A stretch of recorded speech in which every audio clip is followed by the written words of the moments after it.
En este vídeo estamos viendo al pescador Daniel Navarro Ferris.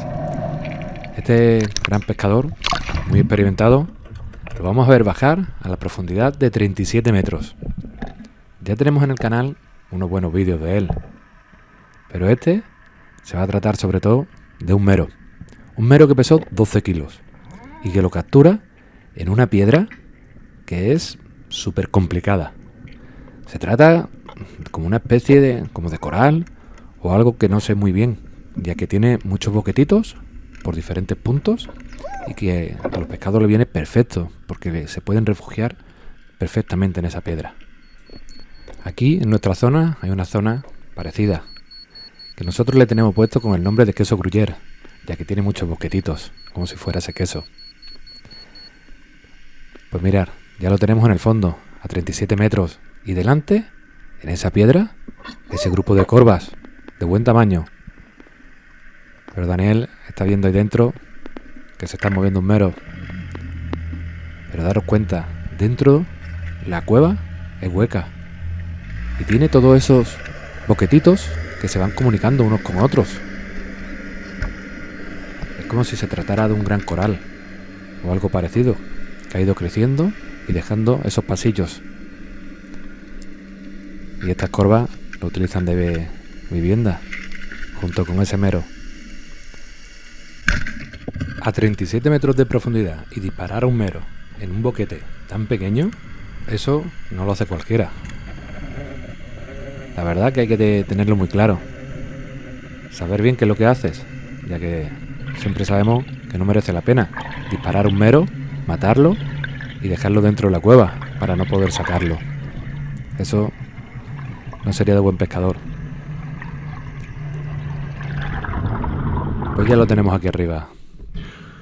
Y evidentemente en la primera bajada no lo va a sacar. Por lo tanto, aquí lo tenemos nuevamente preparado para volver a bajar. Os recuerdo que tiene que bajar a la profundidad de 37 metros. Por eso me gusta llamarlo pesca profunda. Son muchos metros los que tiene que bajar. Y lo difícil será sacar ese mero de ese boquete. Por ahora, desde la perspectiva que ha grabado la cámara, parece que va a resultar muy complicado.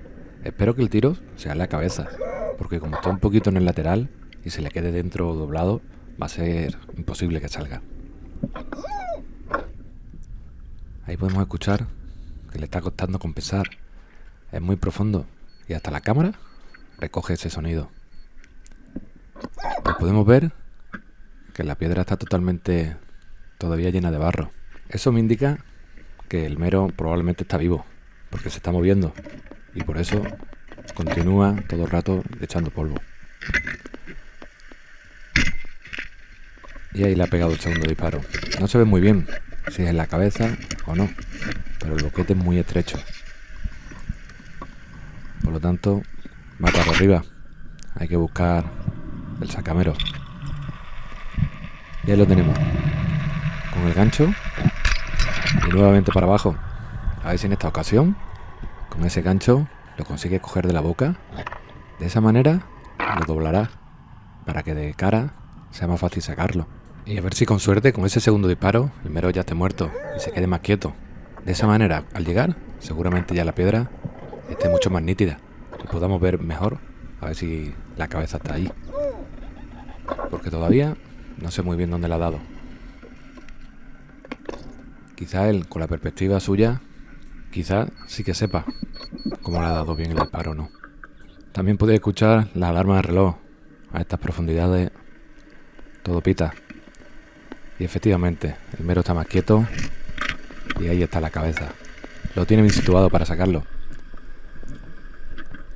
Pero el boquete es estrecho, por lo que toca pegar un fuerte tirón. Y lo ha conseguido. Ese tipo de tirones a esas profundidades quema mucho. A esas profundidades todo movimiento cansa. Y más a 37 metros, que queda subir. Os recuerdo que estos pescadores a estas profundidades a la hora de subir no llevan plomos en el cinturón, o probablemente 1 o 2 kilos como mucho. Por eso sí es más fácil subir para arriba. Ya lo tenemos, poquito más de 1 minuto 30 y está en superficie.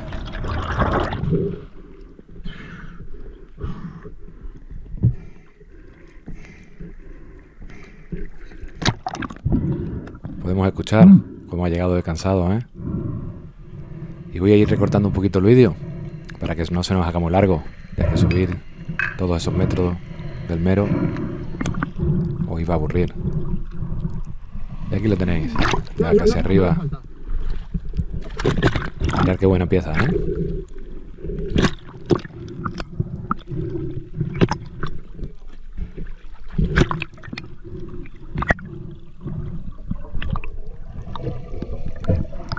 Hay guapo el mero.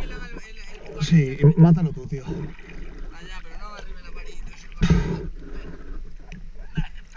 Se está abriendo la espoleta. Pues ahí ya estaban rematando el mero y sacándole las varillas. Esta parte os la he dejado un poquito más para que veáis que cualquier cosita resulta todo un mundo. El sacarle la varilla algunas veces resulta imposible. Y como se le meta y coja hueso, mucho más. No,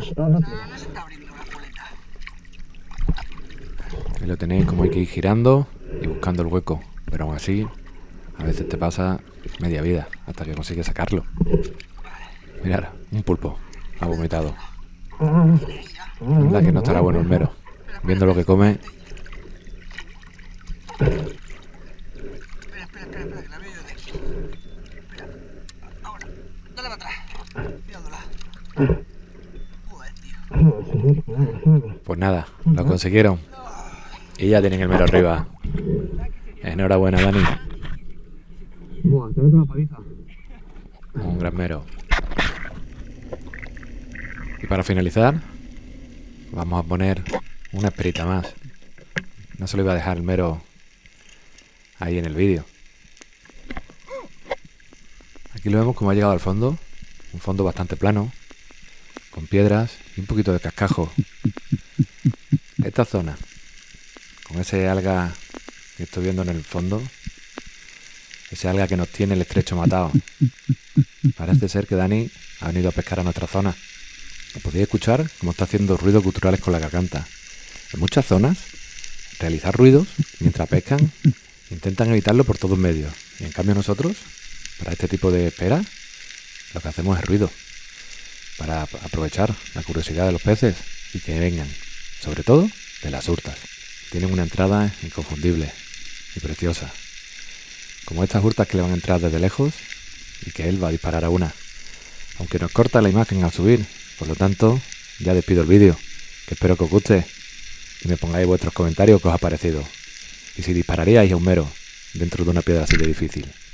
Pues venga, muchas gracias y nos vemos en el siguiente vídeo.